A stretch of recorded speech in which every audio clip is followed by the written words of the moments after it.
नमस्कार दोस्तों, कैसे हैं आप सभी। आशा करता हूं आप सभी बढ़िया होंगे, स्वस्थ होंगे, मस्त होंगे। मैं शरद ब्राह्मी एकेडमी में आप सभी का स्वागत करता हूं। हम सुकरात को पढ़ चुके थे, हम प्लेटो को पढ़ चुके थे, हमने अरस्तु प्रारंभ कर दिया था। अरस्तु में कौन कौन से डायमेंशंस हमको देखने थे, अरस्तु का परिचय जो था वो हमने देख लिया था, किन किन से प्रश्न बन सकते हैं वो हमने देख लिया था। आज हम बढ़ते हैं आपका अरस्तु से आगे। ठीक दोस्तों, अगर आपको ऐसे ही सारे लेक्चर्स चाहिए तो आप हमारी एप्लीकेशन ब्राह्मी एकेडमी की एप्लीकेशन को गूगल प्ले स्टोर से डाउनलोड कर सकते हैं, या डिस्क्रिप्शन में जो लिंक दिया गया है एप्लीकेशन का, आप वहां से भी इस एप्लीकेशन को डाउनलोड कर सकते हैं और हमारे साथ सीधे जुड़ सकते हैं, जहां पर मिलेंगे आपको लगभग सारी सब्जेक्ट्स के जो हैं वो शानदार लेक्चर मिलेंगे। ठीक, चलिए इसके बाद अगर हम बात करें तो भाई यहीं पर आप ब्राह्मी एकेडमी में अब जाएंगे तो भाई इसी एप्लीकेशन में आपको जो है एक हमारी नई ई बुक देखने को मिलेगी, जो बिल्कुल बिल्कुल सामान्य भाषा में लिखी गई है। और ये बहुत डिमांडिंग है क्योंकि पेपर 4 का जो सेकंड पार्ट है, जिसमें उद्यमिता वगैरह है, एंटरप्रेन्योरशिप जिसमें है, मैनेजमेंट, पर्सनैलिटी डेवलपमेंट जो है, इसके हमको बुकलेट या मटेरियल हमको नहीं मिल रहा है। लेकिन यहाँ पर आपको ये ई बुक जो है बिल्कुल सामान्य, सिंपल, सरल भाषा में बहुत ही अच्छे से इसको तैयार किया गया है। फ्लो चार्ट के माध्यम से फ्लो चार्ट बनाकर तैयार किया गया है, इसमें प्रैक्टिस क्वेश्चंस दिए गए हैं। तो ये सारी चीजें आपको इस पे देखने को मिलेगी। बढ़ते हैं आपका आगे, तो हम आते हैं वापस आज अरस्तु में। ठीक, चलिए अरस्तु से दोस्तों एक शॉर्ट क्वेश्चन बन सकता है जिसको कहा जाता है अरस्तु की ऑब्जेक्टिव मेथड। ठीक, ध्यान रखना, जिसको हम कहते हैं अरस्तु की स्वदेशात्मक पद्धति। जैसे सुकरात ने एक पद्धति को खोजा था जिसको हम सुकरातीय मेथड कहते थे या सुकराट मेथड कहते थे, सुकरातीय पद्धति कहते थे, जिसमें वो संदेह के माध्यम से, वाद विवाद के माध्यम से और प्रश्नोत्तरों के माध्यम से सत्य की खोज करना के प्रयास करते थे, जिसको हमने बौद्धिक प्रस्ताविका भी नाम दिया था। वैसे ही अरस्तु की एक जो है वो पद्धति थी जिसका नाम क्या था भाई, स्वदेशात्मक पद्धति है, जिसको क्या कहा जाता था, ऑब्जेक्टिव मेथड कहा जाता था। और ध्यान रखना, सीधे सीधे आपको शॉर्ट क्वेश्चन में पूछा जा सकता है कि भाई स्वदेशात्मक पद्धति क्या है, या अरस्तु की जो दर्शन पद्धति उसको क्या कहते थे, तो उसको स्वदेशात्मक पद्धति कहते थे। ठीक, अब ध्यान रखना, अगर शॉर्ट में आएगा क्या क्या लिखेंगे, तो सबसे पहले आप बताएंगे कि भाई ये क्या है, अरस्तु की एक अध्ययन पद्धति है। ठीक, अरस्तु की जो है ये क्या है भाई, एक स्टडी मेथड है। और इसमें क्या कहा गया, देखो इसमें एक शब्द जुड़ा हुआ है, स्वदेश्य या ऑब्जेक्ट। मतलब यहां पर क्या कहा गया, यहां पर यह कहा गया कि भाई प्रत्येक वस्तु का क्या होता है, एक उद्देश्य होता है। कोई भी वस्तु निर्मित होती है उसका क्या होता है भाई, एक उद्देश्य होता है। भारतीय दर्शन में भी ये चीज कौन कहेंगे भाई, शंकराचार्य कहेंगे कि प्रत्येक वस्तु का कोई ना कोई उद्देश्य होता है। इसमें क्या किया जाता है, इसमें जो है वो उद्देश्य की कल्पना पहले की जाती है, वस्तु से पहले।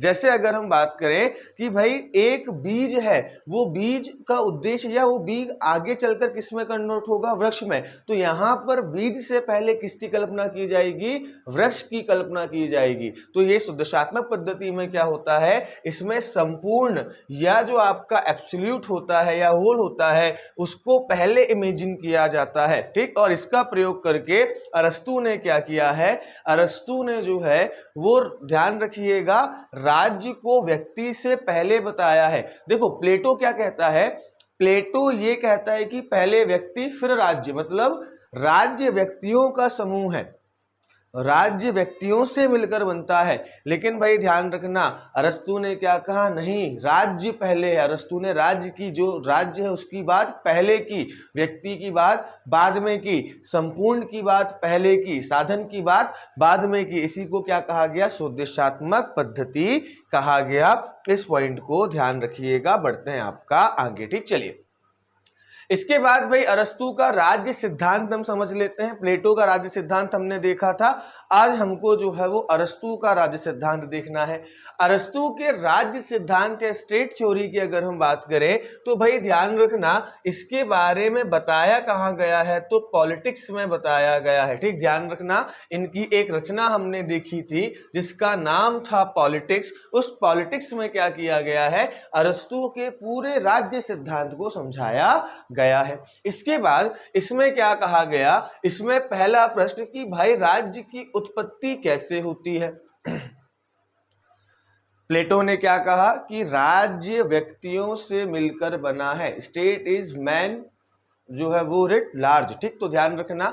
ऐसे ही यहां पर क्या कहा गया, राज्य जो है वो व्यक्ति के पूर्व है, इन्होंने उल्टा कहा कि भाई पहले राज्य आया और उसके बाद कौन है भाई आपका व्यक्ति, मतलब राज्य व्यक्ति से पहले है। ठीक, राज्य जो है वो कृत्रिम नहीं है, राज्य आर्टिफिशियल नहीं है, राज्य क्या है भाई आपका एक तरीके से डेवलप और एक नेचुरल क्या है भाई आपका इंस्टीट्यूट है।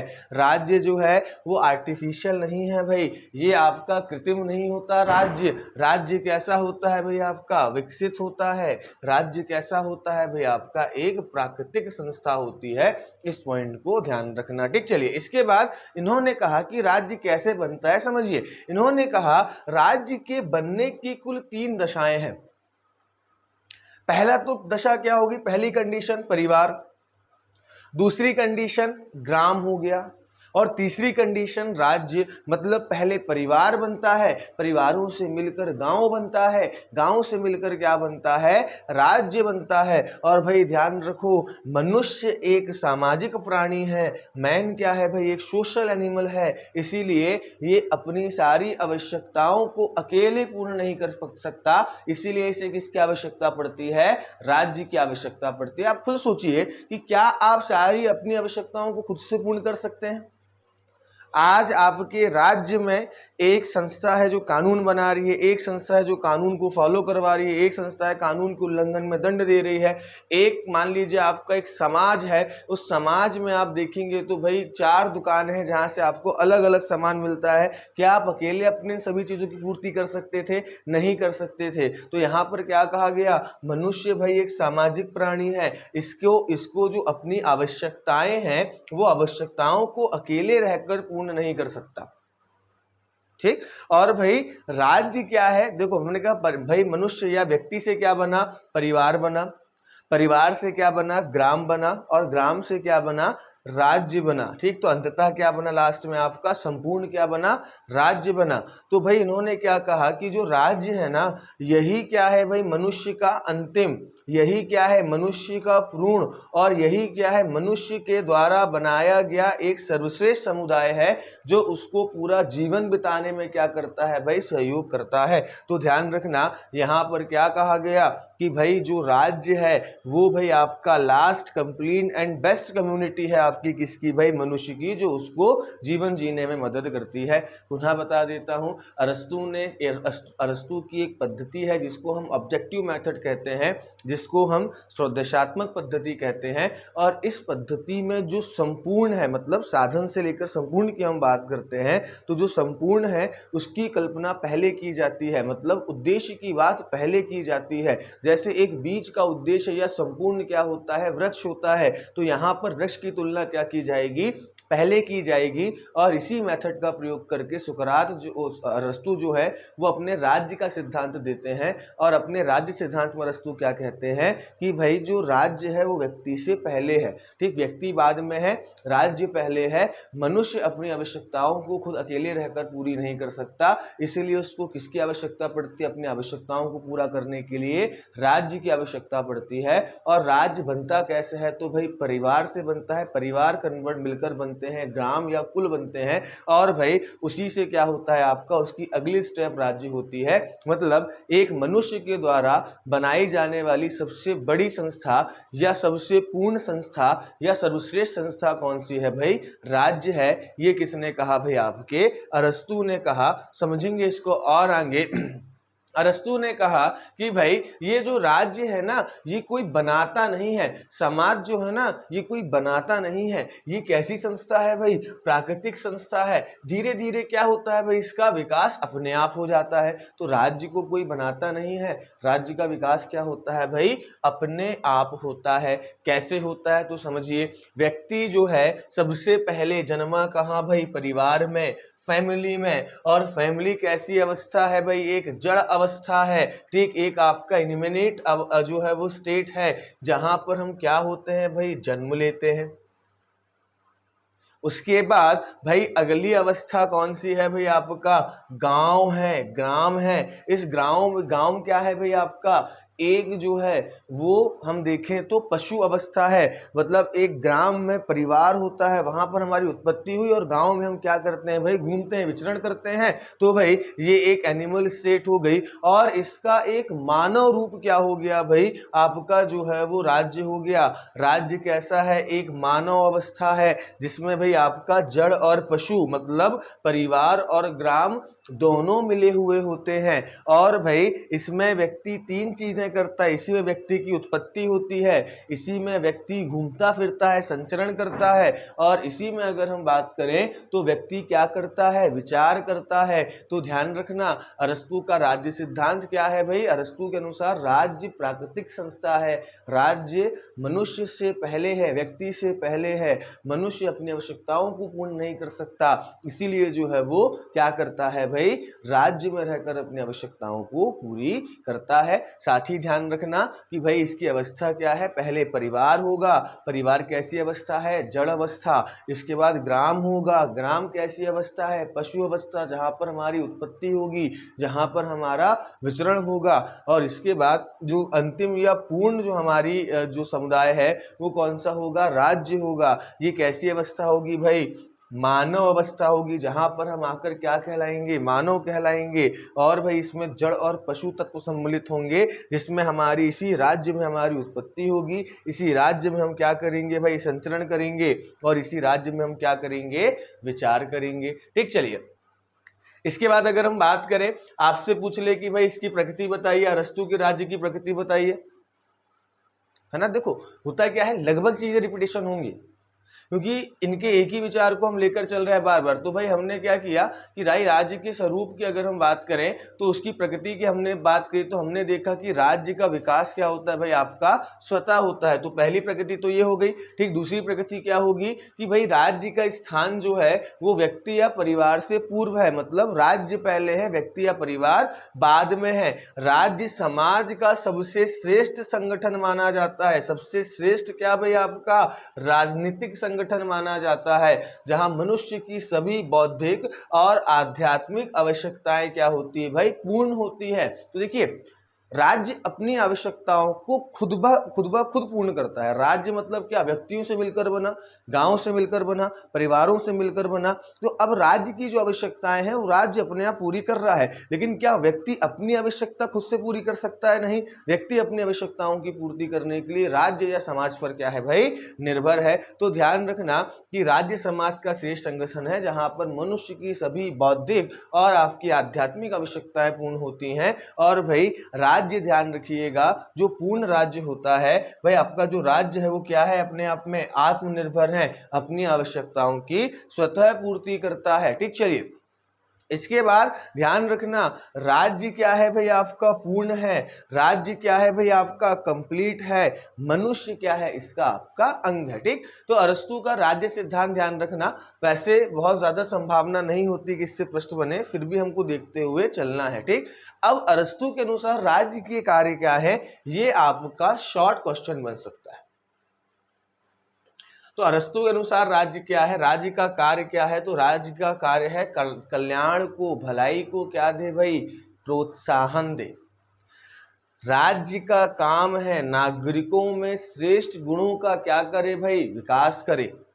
राज्य का काम है कि भाई शिक्षा, ध्यान रखना, चाहे आप प्लेटो की बात करें चाहे आप अरस्तू की बात करें, दोनों क्या करेंगे भाई, दोनों जो है वो शिक्षा देना किसका काम मानते हैं, राज्य नियंत्रित शिक्षा के समर्थक रहेंगे दोनों। इसके बाद राज्य का ही काम है कि भाई मनुष्य की नैतिक और मानसिक शक्तियों का क्या करे भाई, विकास करे। और राज्य का ही काम है कि मनुष्य की सारी आवश्यकताओं की क्या करे, पूर्ति करे। तो ये लगभग वही चीजें हैं जो किसने कही थी भाई, आपका प्लेटो ने कही थी। केवल एक प्रमुख अंतर ध्यान रखना, प्लेटो ने व्यक्ति को पहले बताया, राज्य को बाद में बताया, जबकि अरस्तू ने क्या किया, अरस्तू ने जो है वो राज्य को पहले बताया, व्यक्ति को बाद में बताया। ठीक, चलिए इसके बाद ये इंपॉर्टेंट क्वेश्चन है जहां से प्रश्न बनता है ना, मैं आपसे डिस्कस करते हूं। देखो मैं सारे डायमेंशंस कवर करने का प्रयास करूं, चाहे वो एग्जाम ऑफ यू से इंपॉर्टेंट हो या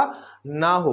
अगर ऐसा लगता है कि वहां से प्रश्न बन सकता है तो हमने उस चीज को अपने इस स्लाइड में शामिल किया है। हाँ, जो बहुत ज्यादा इंपॉर्टेंट, जहां सवाल बनने की बहुत ज्यादा संभावनाएं होती हैं, वो मैं आपको बताते हुए चलता हूं। जैसे भाई अरस्तू का जो मध्यम मार्ग है, अरस्तू का ये मध्यम मार्ग बहुत इंपॉर्टेंट है, अरस्तू का सद्गुण इंपॉर्टेंट है, अरस्तू का मध्यम मार्ग इंपॉर्टेंट है। अब ध्यान रखना, हमने अरस्तू के बारे में चर्चा की थी कि भाई अरस्तू ने क्या कहा था कि जो सद्गुण होते हैं, ये सद्गुण क्या होते हैं भाई, आपका जो है सद्गुण एक आपकी अवस्था है जो आपके स्वैच्छिक कर्मों में व्यक्त होती है, जैसे कर्मों में व्यक्त होती है जो आप क्या करते हैं, अपनी इच्छा से करते हैं। जो आप काम अपनी इच्छा से नहीं करते हैं उनका नैतिकता से कोई संबंध नहीं है। ये किसने कहा था भाई, ये कहा था अरस्तू ने। अरस्तू ने ये कहा था कि भाई जो सद्गुण होते हैं ये बार बार कठोर अभ्यास से क्या होते हैं, डेवलप होते हैं। और एक बार यदि आपके व्यक्तित्व या आप इन पर बहुत प्रयास कर लें और एक बार अगर ये विकसित हो गए तो इसके लिए आपको विशेष प्रयास करने की आवश्यकता नहीं होती, ये ऑटोमेटिक क्या बन जाते हैं भाई, आपके चरित्र का हिस्सा बन जाते हैं। अरस्तू ने ही कहा था कि भाई कोई भी अगर आपका सद्गुण है वो दो अतियों के बीच की स्थिति है, जिसको हमने क्या कहा था, गोल्डन मीन कहा था। ध्यान रखिएगा, इसी को क्या कहा जाता है भाई, गोल्डन मीन कहा जाता है, या इसी को क्या कहा जाता है, स्वर्णिम मार्ग या स्वर्णिम मध्यम कहा, स्वर्णिम माध्य कहा जाता है। तो इन पॉइंट्स को ध्यान रखना। अब उसी से संबंधित है, अरस्तू के सद्गुण से मिलता जुलता ये है, या उसका आधार है कह सकते हैं, सद्गुण का आधार है। कैसे? तो भाई इन्होंने क्या कहा कि ये जो आपका मध्यम मार्ग है, पहली चीज क्या है ध्यान रखिएगा। तो भाई सबसे पहले आप बताएंगे कि भाई जो ये मध्यम मार्ग है ये सद्गुणों के स्वरूप को और उसके आचरण को बताने वाला क्या है भाई, आपका एक सिद्धांत है जिसमें सद्गुणों के स्वभाव के बारे में बताया जाता है, सद्गुण कैसे होते हैं इसके बारे में बताया जाता है। जैसे भाई ये सिद्धांत क्या कहता है, ये सिद्धांत कहता है कि भाई जो आपका नैतिक सद्गुण है ना, ये नैतिक सद्गुण ध्यान रखना दो विशेष अतिवादी, मतलब दो एक्सट्रीम पॉइंट के बीच की क्या है भाई, आपका एक स्थिति है। तो सद्गुण क्या है, दो एक्सट्रीम पॉइंट है, उनके बीच की स्थिति क्या है भाई, आपका ध्यान रखिएगा, सद्गुण है। उदाहरण समझते हैं कैसे। जैसे एक है भाई आपका क्या कि एक्सेसिव लस्ट, इसको हम कह दें, या अत्यधिक भोग कह दें, वासना कह दें। अब ध्यान रखना, अत्यधिक भोग या वासना एक पक्ष हो गया जिसमें इंसान बहुत ज्यादा भोग कर रहा है, बहुत ज्यादा विलास कर रहा है, और दूसरा हो गया भाई वैराग्य, डिटैचमेंट जिसको हम कहते हैं, मतलब इस संसार की मोह माया से बिल्कुल दूर हो जाना। तो एक है क्या भाई आपका भोग या वासना, दूसरा क्या है वैराग्य। अरस्तू ने क्या कहा, इन दोनों के बीच में एक जगह आप रख दो अत्यधिक भोग, एक जगह क्या रख दो भाई, अत्यधिक आप जो है वो वैराग्य रख दीजिए। इन दोनों के बीच की जो आपकी स्थिति है ना, ये क्या कहलाएगी भाई, आपका रिस्ट्रेंट कहलाएगी, या इसको हम क्या कहेंगे, कंट्रोल, या इसको हम क्या कहेंगे, संयम रखना। ऐसे ही उदारता या जनरसिटी क्या है, तो किसी को बिना सोचे समझे सब कुछ दे देना, या किसी को कुछ भी ना देना, किसी को कुछ भी ना देना एक पक्ष, और इसी का अति अपोजिट में क्या हो गया कि बिना कुछ सोचे सब कुछ दे देना। इन दोनों के बीच की स्थिति क्या है भाई, आपकी उदारता है, जिसमें सोच समझकर अपनी शक्ति के अनुसार चीजें जो हैं वो दी जाती हैं। ऐसे ही भाई एक जो है वो आपका गुण है, एक एक्सट्रीम पॉइंट है आक्रामकता, ठीक, एक एक्सट्रीम पॉइंट क्या है भाई आपका अग्रेशन है, और भाई एक क्या है भाई आपका कायर। इन दोनों के मध्य की स्थिति क्या है भाई, आपका साहस है। तो या क्या क्या कहा गया यहाँ पर कि भाई दो जो एक्सट्रीम पॉइंट होते हैं ना, इन दोनों एक्सट्रीम पॉइंट के बीच की स्थिति क्या होती है भाई, संयम होती है, ठीक। या इन दोनों के जो आपके दो एक्सट्रीम पॉइंट्स होते हैं, जो आपके दो अतिवादी दृष्टिकोण होते हैं, उनके बीच का मार्ग क्या होता है भाई, एक नैतिक सद्गुण होता है। इसी को क्या कहा गया भाई? मध्यम मार्ग कहा गया। ठीक, ध्यान रखिएगा, अरस्तु का जो मध्यम मार्ग है इसका संबंध किससे है? अरस्तु के मध्यम मार्ग का संबंध जो है वो सद्गुणों के स्वरूप से है कि सद्गुण कैसे होते हैं, उससे संबंधित गोल्डन मीन का सिद्धांत है, जिसमें ये कहा गया कि भाई जो आपके सद्गुण होते हैं, नैतिक सद्गुण होते हैं, ये दो एक्सट्रीम पॉइंट की मिडिल स्थिति है, या आपका मीन है, या उसका माध्य स्थिति है। जैसे एक व्यक्ति है, आक्रामक व्यक्ति है, ठीक, वो आपका किसी से नहीं डरता तो वो क्या हो सकता है? आक्रामक हो सकता है। और एक भयभीत या कायर इंसान है जो एक कमरे में छुपा रहता है। तो ये दोनों एक्सट्रीम पॉइंट हो गए।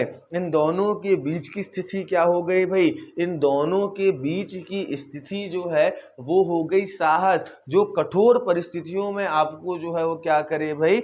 लड़ने की क्षमता दे, कठोर परिस्थितियों से आपको जो है वो निकलने की शक्ति दे, वो क्या होता है? साहस। ऐसे ही बहुत ज्यादा भोग विलासिता जीवन जीना एक पॉइंट हो गया।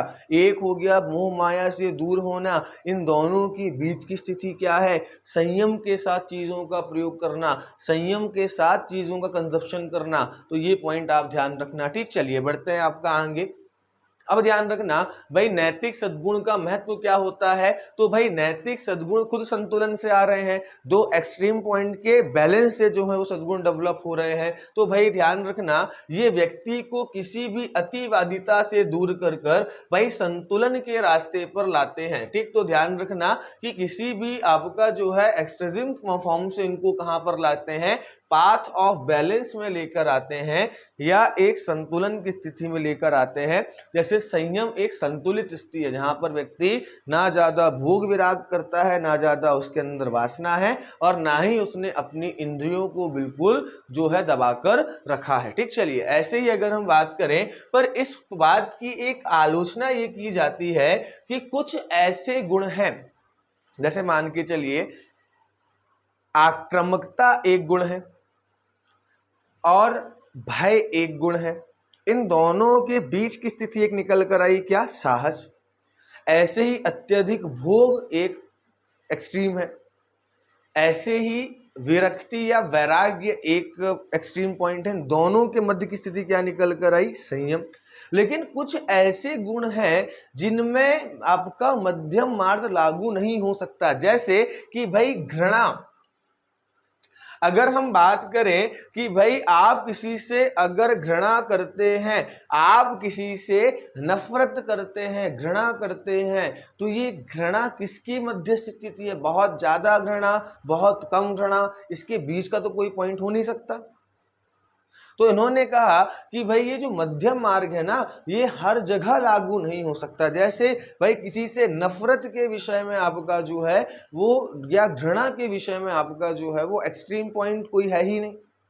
बहुत ज्यादा घृणा या कम घृणा, दोनों में आपका कैसी कोई मध्य स्थिति है ही नहीं। ऐसे ही ईर्ष्या किसी से अगर आपकी है तो वहां पर कोई मध्य पॉइंट है ही नहीं, वहां पर कोई गोल्डन मीन है ही नहीं। तो ध्यान रखना, इसमें हमने क्या क्या देखा? इसमें हमने देखा, चलिए इसमें हमने देखा अरस्तु के मध्यम मार्ग में हमने क्या देखा कि भाई अरस्तु का मध्यम मार्ग किससे संबंधित है, ये सिद्धांत क्या कहता है, इसका हमने उदाहरण देख लिया। इसके बाद हमने इसका महत्व देख लिया, और हमने क्या देख ली? इसकी आलोचना देख ली। एक आंसर में आपके इतने ही डायमेंशंस में क्या होती है भाई? चर्चा होती है। ठीक, चलिए तो भाई यहाँ पर ध्यान रखिएगा, हमने आज जो है वो अरस्तु के संदर्भ में दो चीजें देख ली। एक तो अरस्तु का राज्य सिद्धांत, और दूसरा हमने क्या देखा भाई? अरस्तु का मध्यम मार्ग देखा। और अरस्तु की जो दर्शन प्रणाली, शुद्धात्मक प्रणाली, उसको हमने देखा। इसमें से जो आपका सबसे मोस्ट इंपॉर्टेंट था वो था गोल्डन मीन, जो शॉर्ट क्वेश्चन भी बन सकता है, जो लॉन्ग क्वेश्चन भी बन सकता है। और इसमें जो हमने अंदर पढ़ा, यहां से आपके जो है वो शॉर्ट क्वेश्चंस बन सकते हैं। जैसे हमने पढ़ा कि भाई जो पूछ लिया आपसे अरस्तु के अनुसार जो है वो सद्गुण क्या है, तो सद्गुण भाई ध्यान रखना वो एक मध्य की स्थिति है दो अतियों के बीच की। तो अरस्तु के अनुसार नैतिक सद्गुण क्या है भाई? दो अतियों के मध्य की स्थिति है। तो भाई यहाँ को इसको एक दो बार और पढ़ लीजिएगा, मध्यम मार्ग मजबूत कर लीजिएगा। राज्य सिद्धांत उतना ज्यादा इंपॉर्टेंट नहीं है। फिर बाकी मिलते हैं आपके साथ अगले लेक्चर में, जहां पर हम अरस्तु को आगे देखेंगे। तो मिलते हैं आपसे बहुत जल्दी। ठीक है, अगर आपको ये वीडियो अच्छा लगे तो इसको जो है वो आप लोगों को शेयर कीजिए और भाई अधिक से अधिक लोगों तक जो है जानकारी पहुंचाएं। और आज ही हमारी जो है डिस्क्रिप्शन की लिंक से जाकर जो है वो ब्राह्मी एकेडमी की एप्लीकेशन और टेलीग्राम के माध्यम से आप हमसे जुड़ सकते हैं। तब तक के लिए सभी को धन्यवाद। जय हिंद।